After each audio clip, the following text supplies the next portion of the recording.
Welcome to another edition of our Tapatan sa Aristocrat, and this morning, pag-usapan natin yung traffic, tourism at zoning. Is there such a thing as zoning in Metro Manila? We'll talk about it today. We have an urban planner, we have an architect, and we have somebody from the Department of Tourism. So, simulan natin. Si Professor Gabby Lopez is an urban planner, dating dekano sa pamantasan ng lungsod ng Maynila.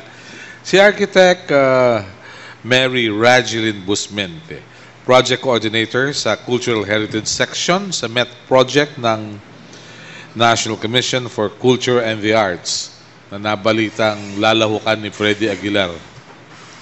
Hindi ko alam kung anong gagawin ni Freddy Aguilar doon. But anyway, kasama rin po natin mga kaibigan si Madam Mercedita Cide Sahagun. Siya po ang Chief ng Finance and Administrative Division ng Intramuros Administration, and she's representing the Department of Tourism. Sa mga kasama natin sa media, be ready with your questions. Marami tayong panahon ngayong araw na ito. Simulan natin. Narinig ko kay Pangulong Duterte that he needs emergency powers to solve traffic. As an urban planner that you are, Professor Gabby, do you think such emergency powers would ease traffic in Metro Manila? Yes and no. Yes, kasi takot ang tao sa kanya, so susunod sila. No, kasi kahit natakot ang tao, pasaway pa rin. Gagawa yan ng paraan para sumaway. So anong dapat natin gawin? Kanina naging LRT lang ako mula Katipunan patungo dito sa Quirino at nakuha kong magbiyahe ng less than 1 hour. Normally, kung nagdadrive ako papuntang Intramuros, it takes me at this time 2 hours. E nung nakita ko nagdadaan na sa Magsaysay at sa Legarda, talagang hindi na kumikilos ang traffic. Masaya ako, although masikip sa loob ng tren. Alam nyo, naisip ko tuloy, kung gusto nilang solusyonan kahit na maliit na bagay pa lang, yung magdagdag sila ng mga tren kasi dadamin sasakay ng tren at hindi na sasakay sa kanilang mga sasakyan na pagkamahal-mahal din namang mag-drive sa Maynila. So, tama yung ginawa ni Secretary Tugade, improve LRT and MRT, try to increase capacity. Ako, sabi ko, madoble lang yan. Hindi ka na kailangan mag-isip ng iba pang problema kasi it will have its own problem. Pareto analysis problem. Naumpisan mo na yung maliit, lalaki na yung solusyon yan. So, para sa akin, improve, expand. One thing lang na notice ko, after 6 years, gumagana na ang escalator sa Doroteo Jose. Ganon. Sabi nga, it's a miracle. Alright. Ngayon, dito naman sa issue ng cultural heritage, Raj, architect, ano nakikita nyo dahil sa mukhang kahit saang lugar dito sa Metro Manila, pag-aari mo ang lupa, you can do with whatever structure you want to do, whether it's a condominium or a 2-story restaurant. Is there such a thing as zoning in Metro Manila? As far as I know, meron silang comprehensive land use program which they should use as a guide. All local governments or municipal governments are required to come up with comprehensive land use program. So, yung guide na yon dapat sinusunod. I'm not sure kung sinusunod because from that aspect, dapat clear na itong zone na to, hindi pwedeng industrial, itong zone na to, hindi pwedeng gawing restaurant. I mean, you know, it comes with the whole plan. Dapat sinusunod lang. But however, I think we practice democracy too much. Really? I've seen cities like Paris, Rome, and Milan. Yung high-rise nila, nasa labas ng syudad eh. They only have the same old structures, 4 to 5 stories high, and yet ultra-modern yung loob. Can we not do that in the Philippines? Because everywhere you go, may condominium. I think we're getting to that point wherein heritage is a tool for renovation. Although it's not something that we like to promote in cultural heritage, we want as much as possible high significance. Pero kung yung labas niya, katulad for example, I would give El Hogar. It's a beautiful building. We've been talking to possible people who want to purchase the building and they want to develop. And they're excited with the idea of developing the structure at the same time putting something really modern. So meron naman, pwede naman, there's so many solutions. Really. But the point is, like, you're an urban planner. The president wants emergency powers to solve the traffic problem. But I don't think kahit mag-8-8 siya sa EDSA, hindi luluwag yung traffic with all the condominiums allowed to be built along EDSA. Kung may 300 kang nakatira dyan, Professor, at sabay-sabay lalabas by 6 o'clock, 300 sasakyan yan. How do you look at it? Kaya nga, part of tulad sa Singapore, dapat meron tayong mga batas not allowing cars, private vehicles na walang sakay inside the main roads. Magtayo tayo ng toll fee. Siguro, kung nag-iisa ka lang mag-drive, gawin mo 200 pesos a day. Tingnan mo kung magdadrive ba yung mga taong yon. Kaya nga raw ho nagdadrive dahil hindi naman maasahan yung mass transport. Hindi nga. Sabi ko, inuna ko muna na dapat mass transport. Ako dati nakatira sa Washington, D.C. At kami ron, meron kaming pinakamagandang mass transit system, yung Metro D.C. At na-expand na yon all the way to Maryland, all the way to Virginia. Yon, strategically located lahat ng mga metro stops at interactive and interoperable sila sa bus system. So you get off the metro, you have a transfer pass, you go to the bus, you put it there, you take the extension all the way. Kasi kuminsan hindi ka dadaanan ng metro. So you take a bus going to the metro. And you know, nobody drives inside Washington, D.C. except the politicians and the tourists. Very good. Hi. Madam, in as much as you're representing the Department of Tourism, can we not make traffic a tourist attraction? Sabi nga, for every problem, there is an opportunity. Pero ano ba ang nakikita niyo sa tourism ngayon under the new administration? Please. Siguro po eventually that can be possible. But sabi na nga po ni architect, maraming dapat ayusin. Kasi kung ngayon po, ang traffic, ang dating, napaka-dismal ang situation. So wala naman po sigurong ma-attract tayo as tourism potential, yung traffic at this point in time. Pero pag naayos po yun, siguro naman that could be a possible tourist attraction for the Philippines, for Manila and the rest of the country. Meron po bang paradigm shift from the Aquino administration to the Duterte administration as far as tourism is concerned?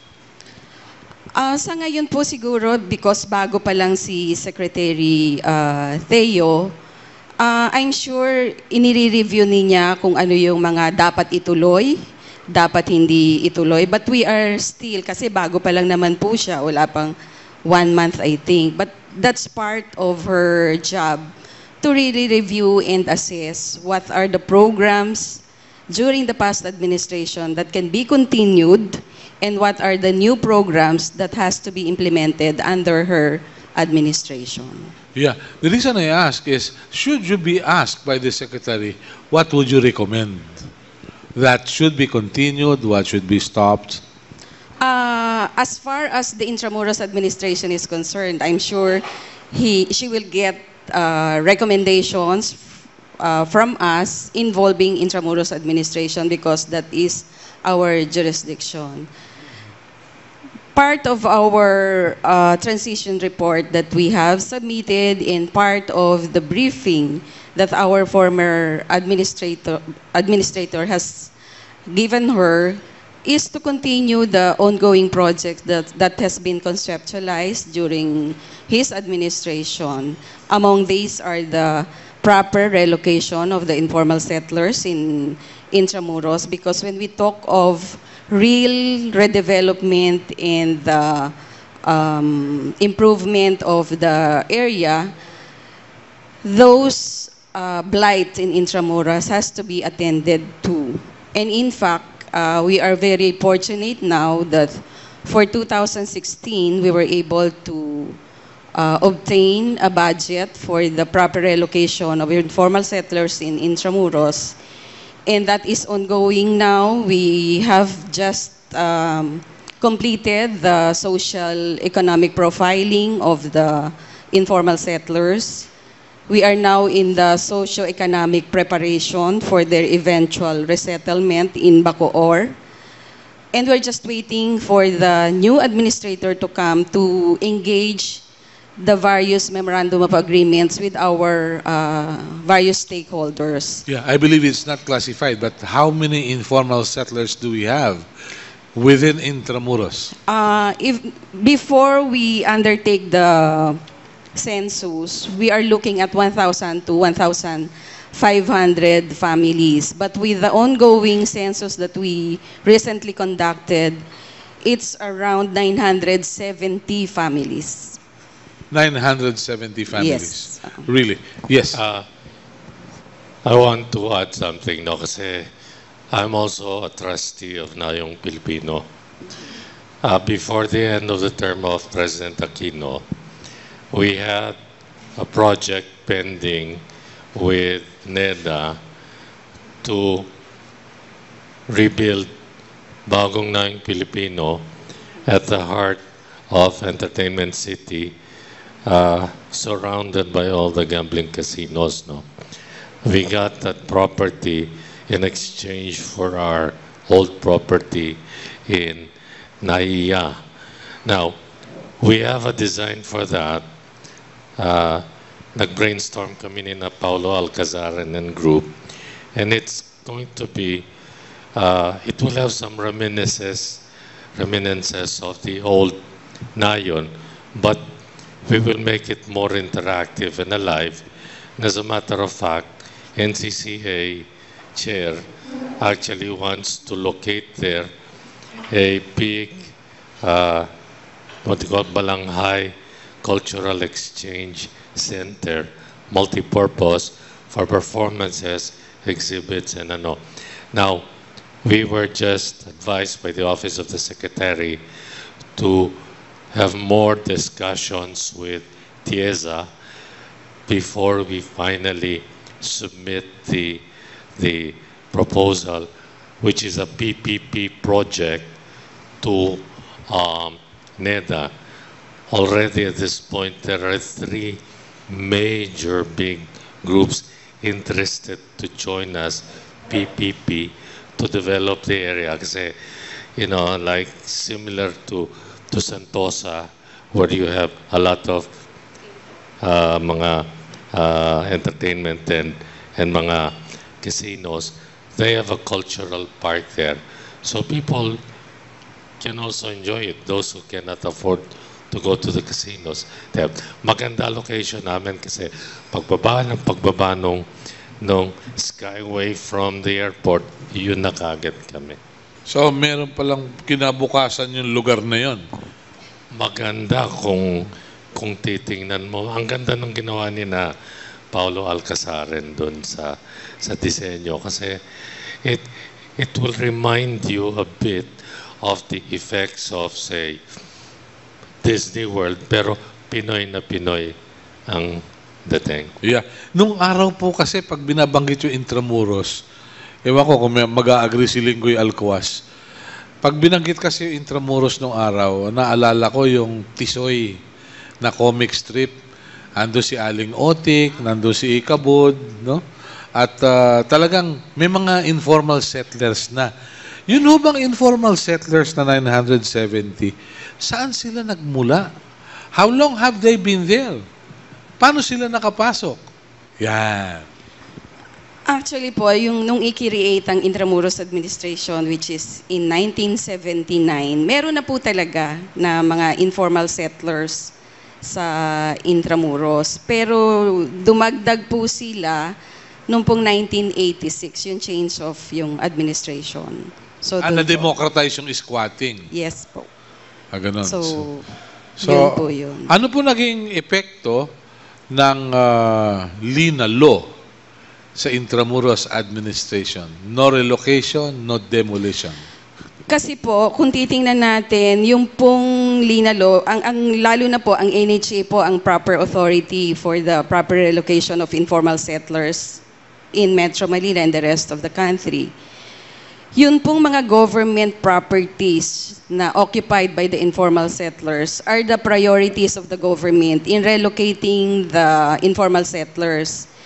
As far as the other properties which are privately owned, usually po it should be the initiative of the property owners.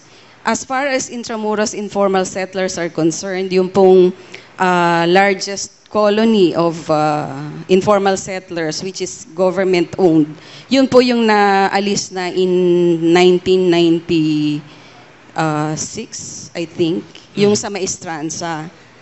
And then, ito pong mga informal settlers ngayon are within the private properties. Private properties. Private properties po. Paano po nagkaroon ng private properties sa Intramuros? Ay, ang Intramuros naman po, it's a mixed, may residential, may educational, may institutional. So, talagang ever since, meron po talagang residents. Meron doon. talagang private property. Yes yan. po, opo. Okay. Yes. As an urban planner kasi, one of the strategies now is instead of relocating, you build on site compact, a bit high-rise or medium-rise places. Kung papayag ba yung mga owners to sell them, and then NHA agrees to help build on site, will Intramuros administration be open to that? Parang, in some villages like in Nepal and yung mga old villages, instead of removing, because they're part of the culture there, no? So you just integrate them and they become productive rather than nanggugulo. Wala po. Siguro wala pong magiging problema sa Intramuros administration if property owners will allocate a certain portion of their properties to be on-site relocation. Ang titingnan lang po natin doon, ang susundin lang naman yung architectural standard that the Intramuros administration is implementing. So as to the use, wala po siguro magiging problema doon. Tama Yes. po yung binanggit nyo. Opo. I really agree. The problem is, paano nagkaroon ng ganong structure yung Manila Bulletin na hindi naman masasabing Castilian ang design? Okay po.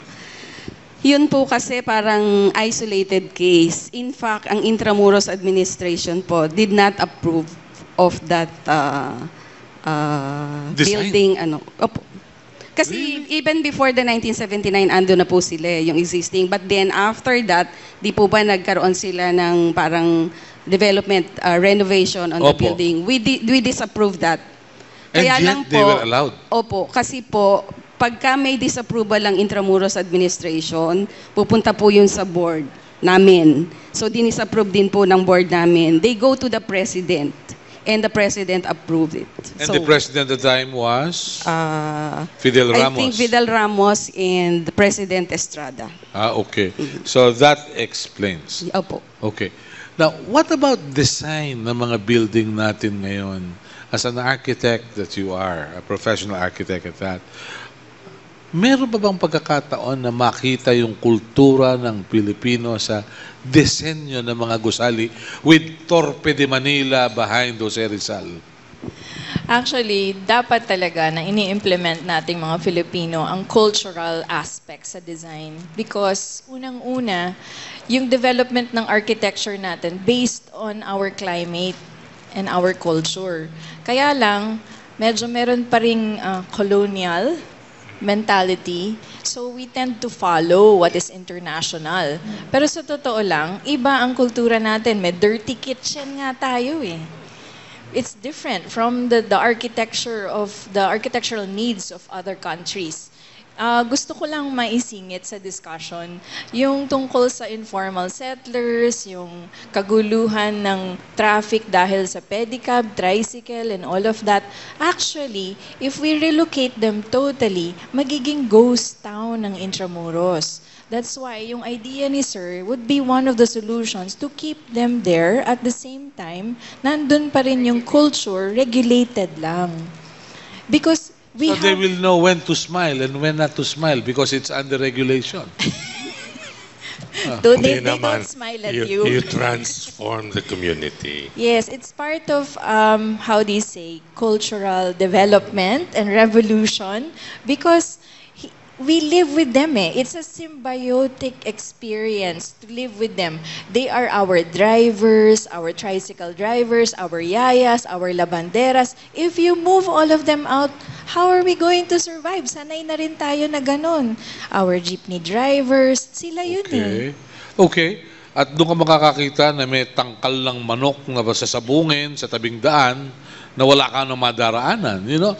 I don't know whether it's part of culture or Dapat yun I don't ma-regulate. Yung mga ganung bagay. Actually, that's part of planning. Hindi lang yung physical, but behavioral change. And that's where we probably might have a lot of things to do. Kasi madaling gumawa ng disenyo, implement yan. Pero yung ating behavior, hindi mapapalitan, Diyos mio. Isang siglo na ganun pa rin. Okay. Napakasaya nito. We'll open the floor to our colleagues from the media who may have questions. I know maraming gustong itanong yung mga katulad ni Aya at ni Tracy at iba pa natin mga kasama ngayong umagang to. Samantalang wala pang magiting na taong humaharap sa mikropono. Let me ask you, are you optimistic we can get more tourists this time?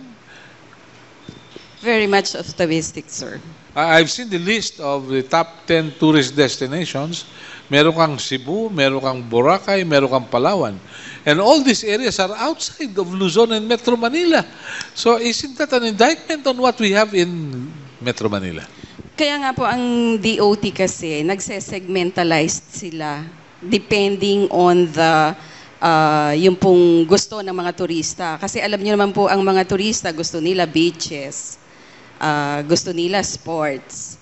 So yun po yung mga priority sites, destinations na dinidevelop ng DOT based on the likes of the tourist. But insofar as Metro Manila is concerned, I think ang best destinations po talaga dito is Intramuros, Luneta.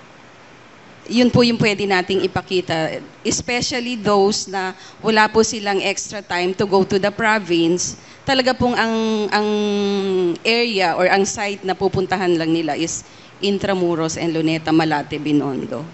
Kaya ko po na itanong yun, dahilan sa, speaking of Intramuros, there is a place there na tabi-tabi yung tindahan at na monopolize ng isang telecom company yung mga karatula. Kahit saan ka naman tumingin, makikita mo puro smart. So I don't think whether this will be a good tourist attraction and the cobblestones that we have are very limited. Actually po, part ng long-term planning ng Intramuros is to cobblestone all the streets in line with our pedestrianization program. Ang balak po namin talaga is to make Intramuros pedestrian friendly, yung mga sasakyan, magpapark na lang sila outside of Intramuros, or we already have identified 3 areas where to park.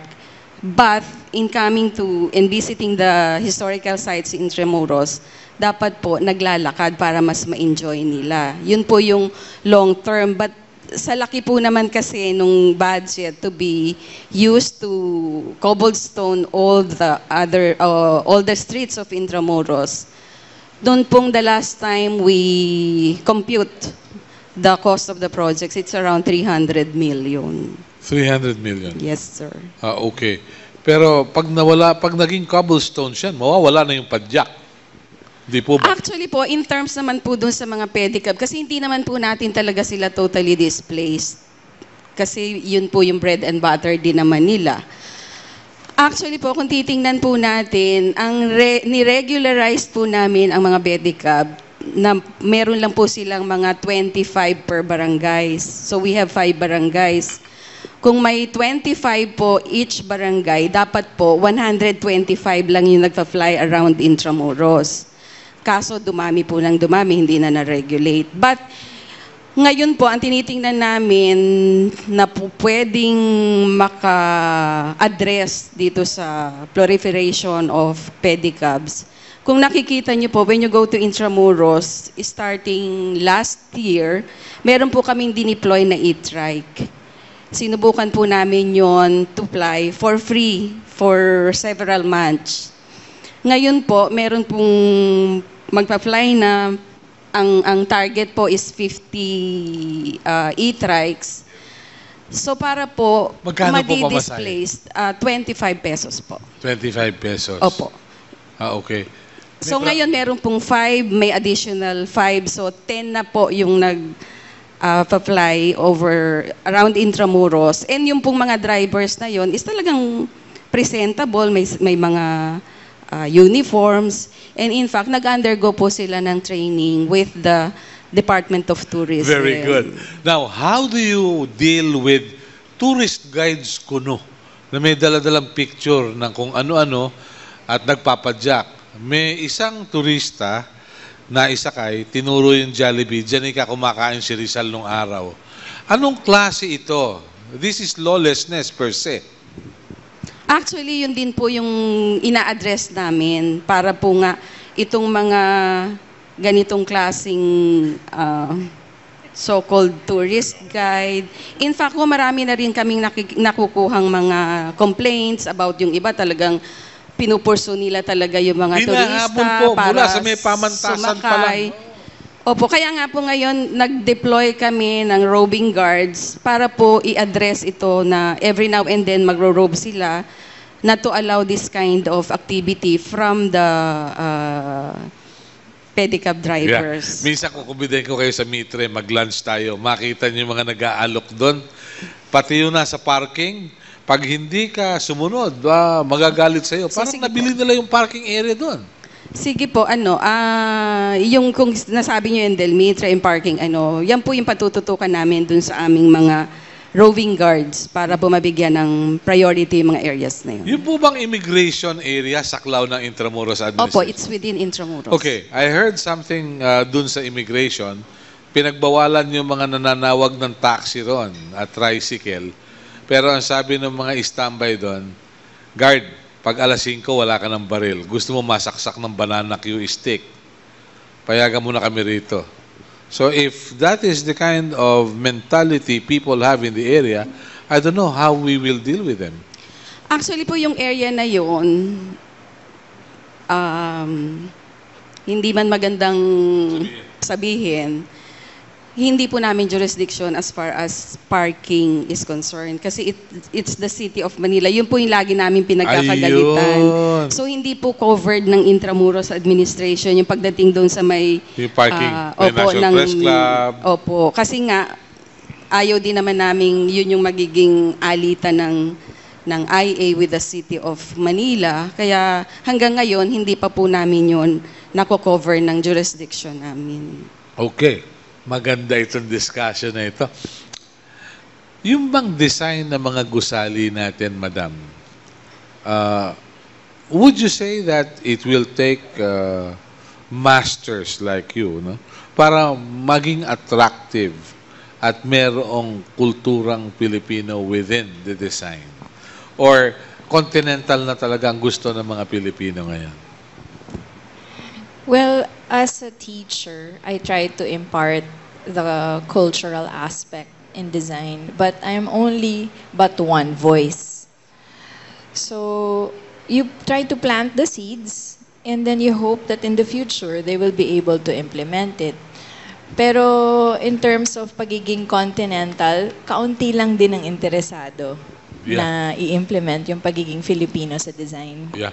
I'd like to congratulate Ayala Land for coming up with a very good project. It's 20 billion pesos, and the condominium, yung pinakamura, will be about 32 million or 38, at yung pinakamahal ay 477 million. Hindi ko maisip, siguro kahit makatatlong beses ako manalo sa loto, hindi ako makakabili nun. At the same time, baka maimbestigahan ako ni President Digong dahil I may be an oligarch to afford such, no? But anyway, that's beside the point. Pero yung bang tropical location natin, tulad ng Pilipinas, ano ba dapat ang disenyo natin? Dahilan sa, una, earthquake prone tayo. Tapos binabagyo tayo. Yan. Anong klaseng design ang kailangan sa Metro Manila at kalapit po? Okay, being in the Ring of Fire, the Philippines has different kinds of design. If you go from Luzon to Mindanao, you will see different types of architecture. Plus the fact that we have at least 77 identified ethno-linguistic groups and 240 subgroups. So implementing the mix of the climate-responsive architecture together with the culture, iba-iba ang arkitektura per area. You will see in Batanes that kind of architecture has been developed hundreds of years. The one in Ilocos, ganun din. That's why we have the Baroque architecture, earthquake Baroque, and we have fortress Baroque. Because noong time na yon yung Moro raids. Tapos we have also yung stilts. Kaya nasa stilts yung bahay natin. Ito, earthquake-proof na ito. Ganun. Yes. That's why if you go to Bohol, yung tinamaan ng mga earthquake, yung hindi kahoy. Nag-resist sila sa type of ground shaking. Yes. Okay. So, as you can see, nag-develop na tayo ng ating style per area. Sa Pampanga, flood-prone. Ano yung solution nila? Pag binabaha na sila, andyan na yung mga sako bags nila. It's site-specific. You cannot put a design na parang kapis window lang. Hindi eh. Depende siya sa lugar. Maganda ito.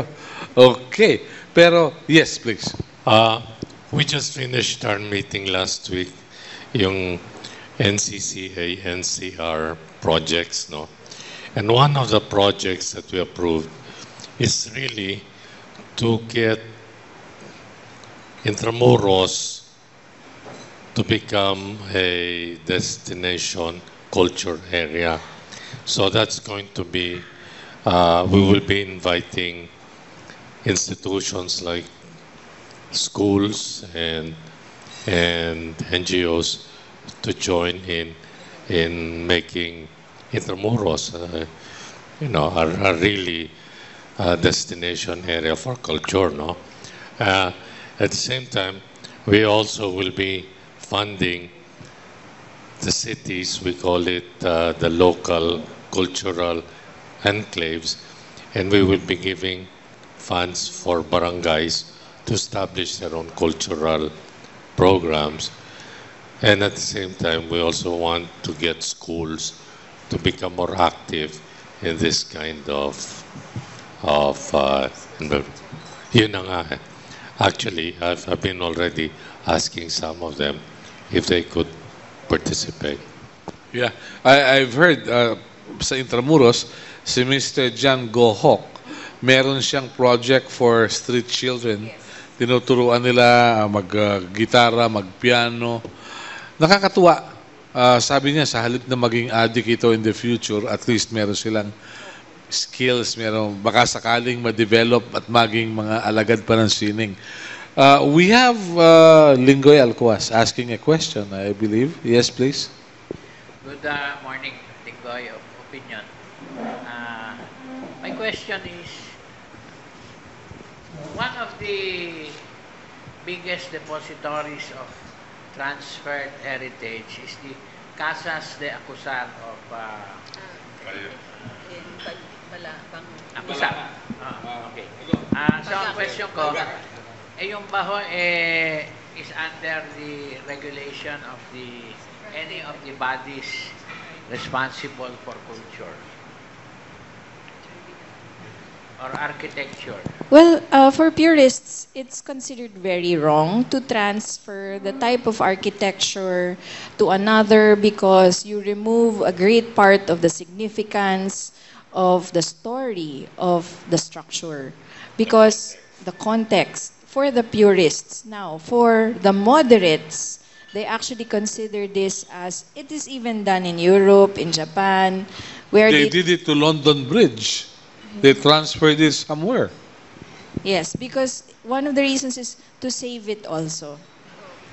So it depends on the context or the mindset of the people. However, in the Philippines, hindi pa decided ang Filipino kung ano talagang gusto niya. Mas importante ba sa atin ang significance o mas importante ba sa atin ng turismo or ano ba talaga? Hindi pa tayo in that level in cultural heritage na kiniklaim natin, no, hindi tayo talaga papayag. Wala pang ganon na lumalabas eh. I'm still waiting for that. May I, second? Yes, please. Can I add to that, sir? Yes, please.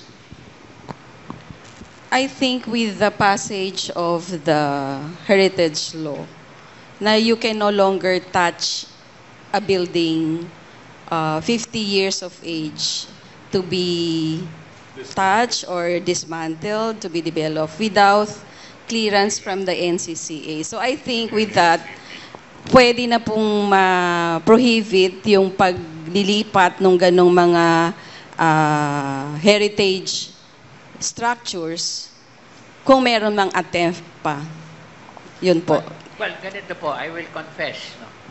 I had a house that was built in 1927. The architecture is unique because all over the Philippines, I never found one the same. It's an American country home. It was on Balete Drive, Campanilla, and Sampaguita. Ito yung pinagsushootingan ng mga may multo.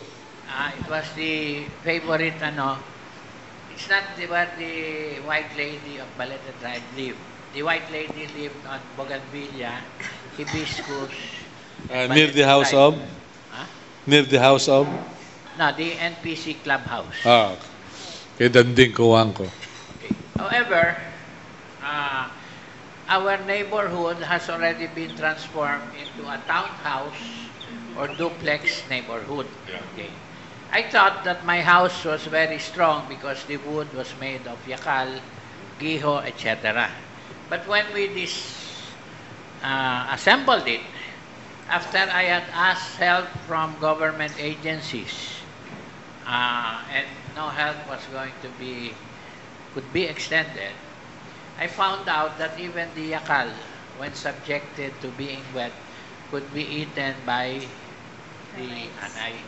So, on retrospect, of course, if I were richer, I would not have sold my property, nor would I have dismantled my house or have sold it to somebody else. I would have reassembled it myself, which I went through the bother of talking to architects, etc., etc. But at my age, I could not afford to do that anymore. Anyway, what do you call it? It's going up in Casas de Acusar, but I have not been there because I still owe them a history of the house. So this week, I will be interviewed on the history of the house. So after that, I'll be able to visit it in Bagak, Bataan. So what I'm saying lang, I'd like to make a comment lang, no, that we make a lot of laws, but we're not willing to put our packets behind our laws. And actually, my house was almost 90 years old, no? But there are many houses that are and buildings that are 51 years old that are being demolished. No? and the government cannot afford to put its pocket behind its mouth. Thank you. Yeah. Okay, would you care to react to that? NCCA too eh. Okay. With regards to the law, yes, we do try to implement the heritage law. Any 50-year-old structure is considered heritage legally. And with regards to the transfer of a structure, it would have been more appropriate if the house was transferred again to another site that is also owned by the owner. You know, we have the bayanihan principle, right? So parang the thought of transferring one's house to another location, but it is still owned by the owner. I cannot take it against a person if the person would like to. The person has private owner rights also. However, we at the NCCA would prefer that the structure be saved together with its context. Now, what about buildings like municipal halls, city halls, na merong American touch, na ginigiba ni Mayor dahil papaltan ng bago? A good example is Iriga City Hall. And there is that bridge between Iriga and Buhi, which is subjected to a very heated court case, where a good friend, Trixie Cruz Angeles, was lawyer for NCCA. What do you have to say about this? Well, sila kasi gobyerno, dapat alam na nila yun. They should follow the law. They ought to follow the law. They should. But it is easier said than done, right? Now, what about Catholic churches? What do you have to say about it? There is a Republic of the Philippines and Holy See Agreement that was ratified in 2004. So again, 70% of the cultural properties is actually owned by the Roman Catholic Church. That's why we have this agreement with the Vatican. In fact, dapat din they should follow the law. Pero sabi nung ilang pare, ako naka-assign dito eh, kaya ako bala rito. Paano po yun? By canon law, the priest, the parish priest has the final say. But he is bound to follow the RP Vatican Agreement. Unless hindi siya kasama sa Catholic Church, right? Okay. Yeah. No, I think dito papasok ang ating cultural practices, no? Kasi madali tayong sabi ito ang batas. Sa tunay na buhay, ang mga Pinoy, ang mga Asians, the way they transact, or the way they relate is very discarded type. Halika nga, pag-usapan natin muna to. Baka meron tayong magawang paraan, which is really the same way that we should have approached the Philippine-China problem. Hindi dapat dinala kagad kung saan-saan, nag-uusap na lang tayo sa pansitan o sa mamihan. Ganyan ang Asian way eh. Tayo kasi gusto natin magpakita Western. At the end of the day, wala din naman tayo makipagbubungay. Puro yabang lang din tayo. You said it right. Aya, question. Oh yeah, please.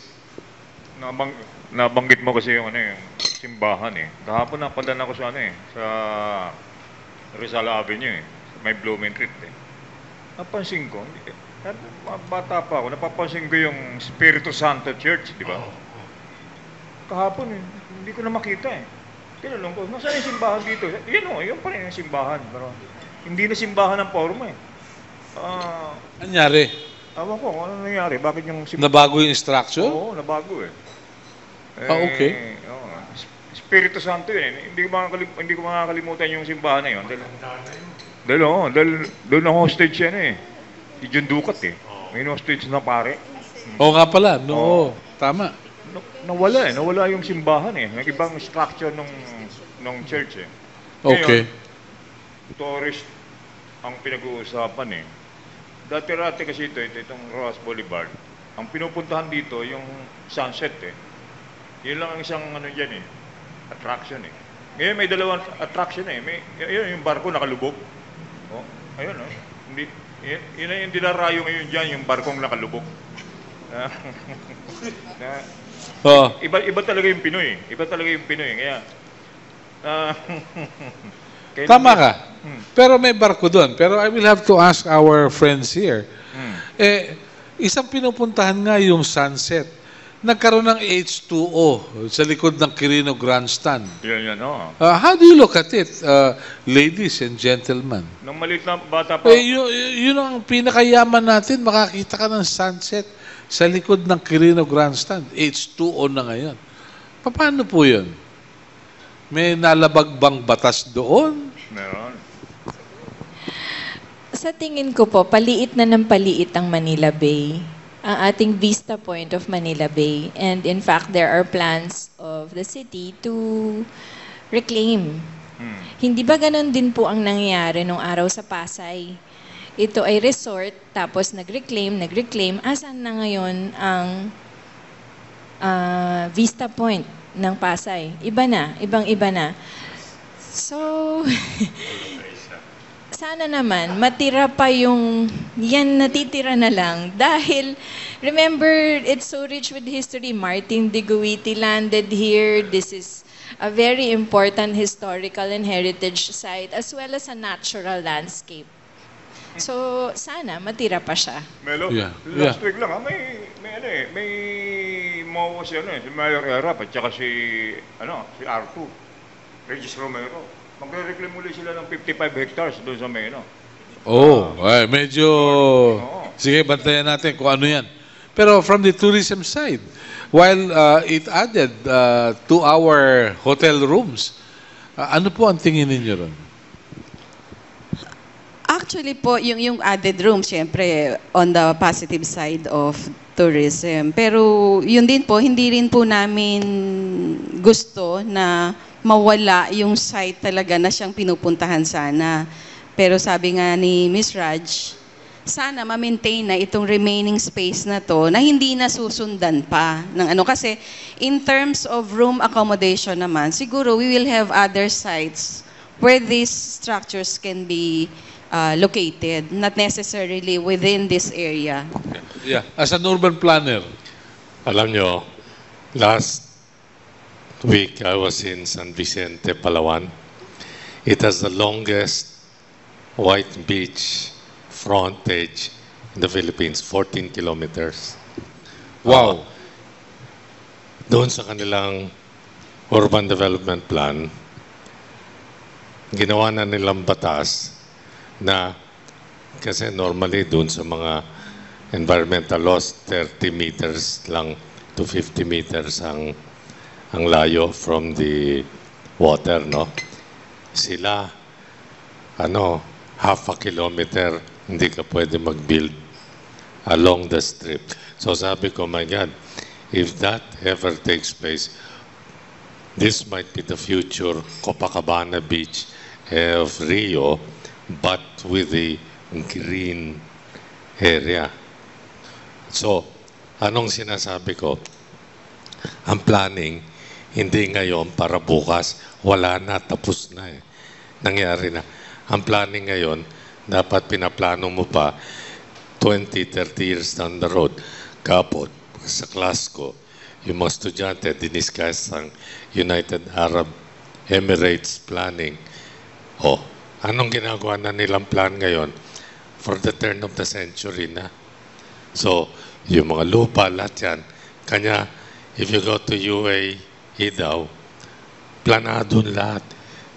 To do also to the of June Palafox, who was one of the first Filipino planners who helped the Sayed family there. But, ayun, tingnan nyo, you cannot plan bukas because wala na Wala na, tapos na. Hindi na ubra. Hindi na tayo buhay noon pag nangyari. Dahil saka sasabihin, why plan for something na hindi mo naman maipapatupad? Yun ang thinking nung ilang magagaling nating kababayan.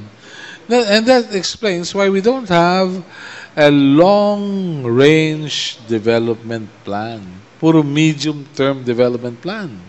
Excuse me, Marcos had one because we were part of the team that did that And what in happened? 1972. Of course, itinapon after 86. Yun ang nga problema rin eh. Yes, please. One question for tourism. Sabi nyo, Metro Manila, Luneta at saka Intramuros na lang ang mapupuntahan ng turista. Reaction lang po kasi I think there are more tourists who go to the bars. In other words, sex tourism to eh. Kasi LA Cafe, Amazonia, G-Point, tapos yung mga music lounges. Mas nagtatribe sila sa Metro Manila ngayon. Particularly sa Ermita, Malate area. So, I think sa 10 turistang pupunta sa Manila, they would rather go to these places than Intramuros. Ano ho ang move ng DOT tungkol dito? Actually po yung ganyang mga so-called mga hindi naman po pinapatronize ng Department of Tourism, yun po yung tinitingnan din namin sa ngayon na instead of going to those places na hindi naman kaaya-aya, we will make more efforts to deviate yung kanilang mga interests dun sa mga sites na kasi po ngayon hindi lang sightseeing ang focus or intention ng mga turista, it's more of experience. Kaya po ngayon, nagdi-develop din ang... Teka po, ano po experience yun? Without sounding bastos. Ay, opo. Kasi katulad po sa Intramuros, kung sila'y makakasakay sa Kalesa, mas instead of mariremember nila yung sites, yung experience nila in riding a Kalesa or Karwahe, mas yun po yung nare-retain. Yun po yung ibig kong sabihin. Opo. Na it's not only sightseeing, but more on the experience na i-enjoy nila. And in fact, yung pong ganong mga activities na sa mga bar, although hindi natin maiaalis kasi talaga pong merong mga turista na ang focus po ng punta nila rito is to enjoy yung pleasure na ganon. Pero ina-avoid na nga po namin yung ganong mga activities. Paano po? Paano? It's just a matter of siguro po yung be-brief sa kanila, yung aming mga marketing strategies, yung mga promotions. Mas magpo-focus po kami dun sa mga activities na mas may enjoy nila rather than, in fact, hindi po namin to pinapatronize yung ganitong mga activities as far as the DOT is concerned. Kaya lang po, talagang hindi rin natin maiiwasan na hindi puntahan kasi andyan. Hindi po ba kayo pwede mag-coordinate sa LGUs? Kagaya, kasi ginawa na ni Mayor Lim yan, pinasara niya lahat yan eh. Actually po, Depende sa Mayor kung ano hilig niya. opo. Continuous naman po yung coordination. Kaya lang po talagang may mga LGUs na talagang even if hindi dapat bigyan ng mga permits, nabibigyan ng permits. So yun po yun, yung mga ganong ano. So, kagaya po nun sa Intramuros, sa loob, Opo. yung mga inuman sa Opo. tabi ng mga eskwelahan. Opo. Paano po yun? Sino nagbibigay ng permit para mag-operate sila? Ang business permit po kasi sa LGU, sa City of Manila. In fact po, yung mga business establishments in Intramuros, prerequisite po yung pagkuha ng locational clearance from Intramuros. In the absence of a locational clearance, supposedly ang City of Manila should not issue a business permit. Pagka po yan ay hindi namin inisyuhan ng locational clearance, ibig sabihin hindi authorized yung ganong mga establishments within Intramuros. Pero ang nangyayari po, even in the absence of our locational clearance, they were able to obtain yung business permit from the City of Manila. Panahon po nino yan? Even ngayon po, ever since po, yun yung nagiging problema namin. In fact, may mga letters po kami addressing the City of Manila, yung business permit division nila, of all the establishments that should not be given business permit because there's no locational clearance issued by the Intramuros administration. Wala pong sanction yun kung walang locational clearance? Actually po, Supposedly pwede. In fact, before may naisara na in the absence of a locational clearance in coordination. That was during the time of Mayor Lim. In fact, yung sinasabi niyo pong establishments, dito po yan sa may Loton, di po ba? At saka yung in front of Letran. Opo, yung mga Actually po yan po supposedly close na dapat. Kaya lang po mahirap gumalaw ang Intramuros administration. It's because there is an ongoing case between the operator and the Intramuros administration. Ayun, okay. Yun po. Ano hong regulasyon ng Intramuros administration sa dormitories within the area? Lalo na bagay may mga affiliation yung mga nursing students from the provinces, dyan ang bulk. Actually po, it's allowed. Yung pong dormitories, kasi po how many schools do we have in Intramuros? I think 6 schools are there. So yung mga dormitories po, walang problema. Walang problema yan? Wala po. Okay. Yung pag-inspection kung walang fire hazards, City of Manila yan, hindi na sa inyo? Kasama po ang Intramuros administration, but it's more of the task of the City of Manila. Okay, thank you very much for the clarification. Yes, please. Ronnie po sa DWBL. Ma'am, aware ho ba kayo doon sa Intramuros? Kasi ito maraming reklamo. Pakilakas lang po, kapatid. Yung ating pong mga, di ba yung transportation sa Intramuros ay kalisa? Aware na ho ba kayo ngayon na rampant na yung dipadjak na halos imbis na yun ang ipakilala natin yung kalisa? Kadalasan ang pinasasakay sa Intramuros sa ating mga turista ay yung nire-recommend yung dipadjak. Aware po kami doon kasi nakaka-receive naman po kami ng mga reklamo doon. Actually po kasi yung mga nag-aalok ng tour guide na mga pedicabs na wala din naman pong alam about the history of Intramuros.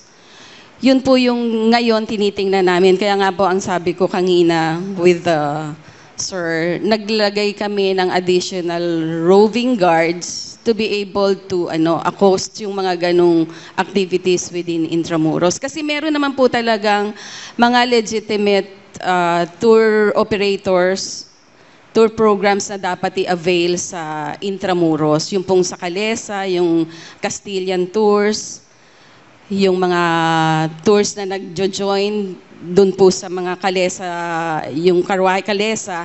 Kasi sila po, yung mga drivers, nag-undergo po yan ng training sa DOT. Kaya sila po yung mga legitimate guides na po pwedeng kuhanin, na pwedeng magbigay ng tamang informasyon about Intramuros. Kasi yung pinakamalaking problema dyan, yung comparison tungkol sa transportation, yung bayad ng yung pamasahe dyan, yung Kalisa tsaka yung Sapdipadjak, mas nagkakaroon ng problema.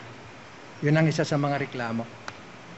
Opo, kasi yung pong sa Calesa, yung sa Carwahe, fixed po yung rate nun. Na for sure, mas mataas kaysa dun sa mga pedicab. Kasi hindi naman po talaga sila legitimate tour guide or na dapat i-avail ng mga tourists. Yung pang mga reklamo ng Kalisa kasi sila, nawawalan na sila ng negosyo dahil nga ang kalaban nila yung Dipadjak na hindi naman daw allowed yun sa transport. Opo, titingnan po namin yan. Tinitingnan din po namin yan. Yung pong sa vegan kasi, pag sinabing 30 minutes itong babayaran mo, at tiyak naman sobra sa 30 minutes, at least maliwanag. At ituturo talaga ng kutsero kung saan pupunta. At kahit English na madaling maunawaan, nagkakaintindihan. Hindi po yata yun na nangyayari sa Calesa natin sa Intramuros.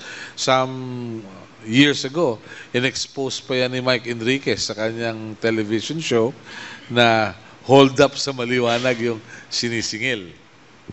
Actually po, because of that, ngayon po, yung mga Carwahe and Calesa, meron po talaga kaming ini-impose na mag-post sila ng kanilang rates. Kung ilang hours, kung 30, 1 hour, 2 hours, yung pong rates hindi po nababago. Kaya hindi po mauulit na yung gano'n na nag-extra charge sila, depende dun sa usapan. So talagang very transparent po as to the Very rates. good. Opo. At yung sanitation ng lugar na hinihimpilan ng Calesa, nalilinis po naman. Opo, allowed sila kasi hindi po, iaalisin po namin yung kanilang permit kung hindi po sila maglilinis. In fact, pati po yung pagdumi nila, di ba, may salo sila para Opo. hindi po talaga kakalat anywhere. Mabuti po kung gano'n. Yes, more questions? Follow up lang po dun sa tanong niya tungkol sa mga pedicab. Di ba, ang allowed is 25 per barangay. So, 125. Paano po yung mga sobra? Kasi di ba, siyempre may listahan yon. 25 for this barangay, another 25 for the other barangays. May mga dapat yun may pangalan, di ba? Yung mga wala dun sa listahan dun sa 125 na allowed, anong gagawin doon? Actually, kino-confiscate po namin yan. Pagka po wala silang permit at Kailan po nagpa-apply nagsimula sila. yung confiscation?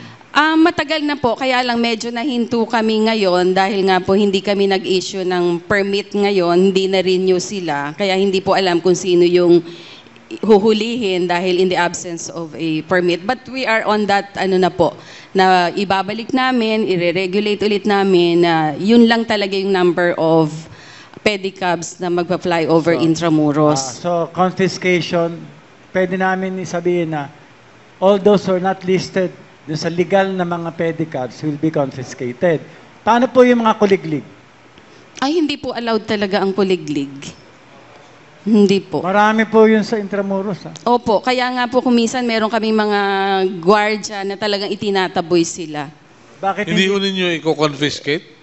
Ay kasi sa City of Manila, ang kino-confiscate lang po namin, talaga nagpa-fly in Intramuros na hindi talaga, kasi yung iba po talaga namang hindi mga legitimate residents ng Intramuros yung So you pumapasok. cannot confiscate pag ganun? Wala pa po kami. But we will try to study kung ano po yung pwede namin gawin dun sa mga kuliglig. Kasi sila po, hindi naman sila nag-stay dito, naghahatid lang, di po ba? Hindi sila nagpa-fly within Intramuros. It's either coming from Divisoria. Bakit? Yun lang Dapat po. hindi sila pwedeng pumasok. Yun po yung i-control namin that they cannot enter Intramuros. Very well. Thank you. Yes. Yung Intramuros, ilang hektarya ho ba yan? 64 hectares po. 64 hectares. Sa 64 hectares, meron tayong 5 barangay sa loob. Opo.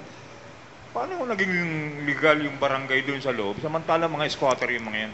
Pero even before po yung creation ng Intramuros Administration, existing na po yung 5 barangays. Kung kami po ang tatanungin, isang barangay po lang dapat yun. At ang isang problema pa po kasi namin, kaya yung pong coordination, collaboration with the barangay chairman, medyo mahirap kasi sila po yung nando doon sa mga informal settler communities. Diba? Nakakapanghinayang yung So parang sila rin po yung nagkakadel ng mga informal settlers. Kasi ang alam po namin, sila yung nagpaparent ng mga structures. papasweldo kami ng mga barangay officials doon sa ang liliit na isang compound, isang barangay, isang Well, we can understand that. Politics. makakalbo ako, hindi ko masyado Easy, easy, easy. Paano nangyari yun? Okay. Pareho tayo. Yes, please. Morning po. Hello. Pakilakas lang po. Hello. Mahina. Ma'am, yung pong mga vendors doon sa mukhang parang dumadami ng dumadami. Yung iba, walang ilaw, magulo. Ambulant vendors ba ito Di o po, yung tindahan? Pong mga tindahan mismo. Hindi Yung ambulant mga tindahan. vendors. Yung pong mga karinderya. Malapit sa bayan at malapit na sa immigration. Oh, okay. Actually po, yung pong mga vendors na yon, regulated na rin po ng Intramuros Administration. Meron po sila kasing 100 members, yung sana may kung tawagin. Sa ngayon po, may undergoing MOA kami with them kung paano nila i-maintain yung kanilang mga stalls. Naghahanap din po kami ng sponsors kung paano mapapalitan yung kanilang mga stalls para makita naman at maganda sa yung tingin, malinis. Sila din po, nag-undergo din po sila ng training how to handle yung kanilang pagtitinda ng DOT. Nag-undergo din po sila ng, although hindi po lahat talaga, may mga illegal talaga na we have to attend to. Ma'am, ang Opo. masakit doon, hindi lang eyesore sa tourist, kundi marumi. Yun na nga po. Napakarumi po. Kaya nga po, Walang hugasan, walang gripo, walang ano doon na mismo. Baka mamaya, lahat ng mga nakain na magkasakit po. actually po, ang intended po para dito sa mga stalls na to, hindi po sila, it's a take-out lang. Take-out lang, hindi po sila gagamit ng mga, yung huhugasan pa, hindi sila magluluto. Yun po supposedly yung idea para po sa kanila. Paano po yung mga nagluluto roon? Dahilan sa, there was a time in Tomas Morato, binaha yung lugar dahilan sa karamihan ng drainage, clog ng langis. Oo, yun nga po. Yun yung bibigyan pa namin ng tamang atensyon ngayon Hindi. kung paano sila mareregulate ng maayos at hindi po yung talagang hindi kayo kakain because of yung maduming tingnan. Mamag kayo magagalit. Opo. Hindi ho kaya ito ay ginawa lang ng Intramuros Administration para sa income kasi malaki raw ang binabayad nila eh. Wala po kaming sinisingil sa kanila kahit single Mayroon, ma'am. cent. Wala po. Ay, katatanong ko lang ho eh. Meron Magkano ako po? Sino po ang nagsabi? May rights pa raw ho na binabayaran doon sa Intramuros. Naniningil ho yung chairman doon ng mga samahan. Ayun na nga po kasi hindi po Intramuros Hindi, ma'am. Administration. They are using Intramuros Administration To collect. for your information to collect. O, titingnan po namin yan. Pero as far as Intramuros Administration is concerned, wala po kaming kinukolect from them. Kung yung pong mga barangay chairman, sige po, ipapatawag namin. Maganda yan. Okay. Hindi, Very ma'am, good. haharap ako. Opo, sige. Ano ko yung ano ron na talagang mayroong binabayaran sa Intramuros Magkano daw po? Ay kasi hindi ho bumababa ng 20,000 bawat isang ano. 20,000 Yes, ma'am. pesos? Yes, ma'am. Okay. Oh, sige po. May gustong kumita rito. Sige po. May kumikita. Okay. May First time po naming narinig yan. Wala nga, ako gusto makiparty, ayaw akong bigyan. Pero sa tingin niyo po, meron pong meron silang kakayahang magbayad ng ganyang amount? Mayroon, Baka ma'am, naman may kakayahan. 20,000? Yeah, they are earning more than 5,000 bawat bindor doon na may restaurant a day. Oh. Okay. Thank you very much. Sige po. Thank you for the info. Masaya ito. Palagay ko maraming isyong maraming take home si Madam. Palagay ko merong problemang malaki dahilan sa nasa Finance and Administrative Division si Madam. Tapos may kumukolekta na hindi natin alam. Malupit ito. Okay. Okay. Thank you for the information. We'd like to welcome our friend Pat Santos from the late Pat Santos from Tribune. Hindi, nahuli ka lang. Yun ang ibig sabihin nun. Sapagkat dumating ka na, magpapaalam na kami. Ganun lang. Ano po nakikinikinitan ninyo mangyayari sa lipunang Pilipino sa tulong ng agham ng architecture? Yan. Mabigat yung tanong niyo, Sir Melo. Actually, araw-araw sinasabi ko na hindi tayo pwedeng mabuhay na walang arkitektura. Literally, babangga ka sa pader pag hindi mo sinunod ang arkitektura. Ganon siya kadiktador. So, siguro, ang maganda ay dapat i-consider talaga yung kultura sa pagdidisenyo at saka yung pag-iisip kung paano ba madidisiplina din ng Pilipino dahil parang puro ito ang ating problema.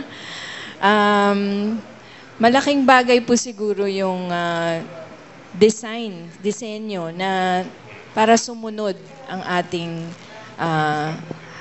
taong bayan.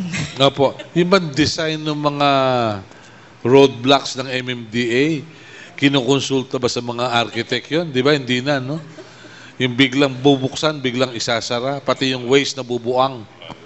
I think po meron naman silang mga consultant. Actually, we invited MMDA to be with us today. But they They preferred have- not to send a representative. But that's okay. We'll have other time for them. I think they have consultants and I would like to work with them. It would be very interesting to work with the DPWH. Also, I think it should be considered into their design kung ano yung talagang kultura or system because the reason why we have padjak problems, jeepney problems, kultura eh. Doon pa rin sasakay ang Pilipino. Kasi tamad tayo, ayaw natin maglakad ng masyadong malayo. Sasakay at sasakay tayo kung saan-saan. Ugali natin yon. So, paano natin mababago yon? Yun yung mga katanungan. All right. Yes, madam. From the tourism side. Siguro po ang nakikita ko ngayon, yung media would be a very much help in partnering with us. Katulad po ngayon, ang dami kong nalaman na mga problema na pwede naming tingnan at tutukan. So, yun po, magandang feedback po yun na sana every now and then, kung meron pong ganyang mga constructive criticism na kailangan nating i-address, open po kami sa pakikipagtulungan sa inyo kasi kayo po yung umiikot more than sa amin. Kayo po yung nabibigyan ng tamang informasyon. Kayo yung nasasabihan ng ating mga bisita. Mas maganda po siguro kung talagang we collaborate para po magtulungan. I'm sure pare-pareho po tayo ng interes na para isulong yung ating tourism kasi po isa ito dun sa pinakamalaking nagbibigay ng progress sa atin in terms of economic gain. So sana po hindi ito yung una at huli na tayo ay magkakanig para po i-discuss pa yung mga further problems and solutions na dapat nating i-tackle pa in the future. Of course. Professor, as an urban planner, alam nyo, para sa akin, ang tinitingnan ko na hindi ngayon yung kinabukasan. Kanya, ang napag-aralan kong mga recent na kasaysayan na pwede nating makuna ng mga leksyon ay yung simaulundong ng South Korea na halos kasabay natin ng bagong, kasi si Maulundong is Korean term for bagong lipunan. Sabay nilang inumpisa ni Marcos in 70. Si Park Chung-hee, nagano siya ng disiplina, hindi lang disiplina, cultural revolution talaga. Mas mahirap pa sa atin ang Korea noon. Ngayon, Korea is number 8 in the world. It's modern, etc. Yung sa Maulundong nila, marami ang leksyon na dinokumento. Ginagawa na namin yan sa Enderun College. Nagtuturo kami ng sa Maulundong all over. Pero at the end of the day, kailangan natin yung cultural revolution and discipline. Kanya ako, if I ever can advise President Digong, pero siguro naman hindi niya tumaririnig. I'd like him to create a movement called Bagong Kaayusan. Yung walang droga, okay lang yan. Tama, walang droga. Pero ano naman gagawin mo kung wala ng droga? Bigyan mo yung physical space for people to prosper. That's what urban planning is all about. Actually, hindi lang pala urban planning, rurban planning. Kasi ang concept na ngayon, hindi lang urban, kasama rural dyan kanya. Ang tawag namin, rurban planning. Isang continuum yan Yung city, kailangan yung rural area at kailangan din. Very well. Alam po ninyo mga kaibigan, hindi tayo kaya ng sloganism lang I remember there was a time when Pasay City had Aim High Pasay as slogan. I told the mayor, may he rest in peace, be with Trinidad. Palitan natin yung slogan ng Pasay. Ano ilalagay mo? Maraming high sa Pasay.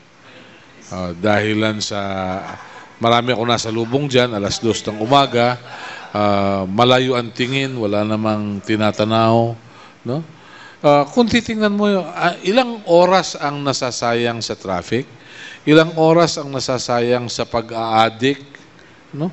These are man hours lost and opportunities lost. So maybe it's about time for us to seriously look into what we have today and learn from it. The only problem is laging nangangamba na mayroong mga problema ang kakaharapin. But sabi nga nila, there is nothing to fear but fear itself. So on that note, I'd like to say thank you to all who joined us today in our special presentation about traffic, tourism, and zoning. If there is such a thing. There is such a thing pala, zoning. We just have to find out where it is. So I'd like to thank our guests this morning with the professor here. Kasama natin si Professor Gabi Lopez, nandiyan si Mary Ragilin Busmente ng UST. At kasama rin po natin si Madam Merceditas de Sahagun, ang Chief Finance and Administrative Division ng Intramuros Administration, representing the Department of Tourism Secretary Wanda Corazon Tulfo Teo. So, it's a pleasure to have you with us. Be careful, maulan. Maraming salamat po. Magandang araw.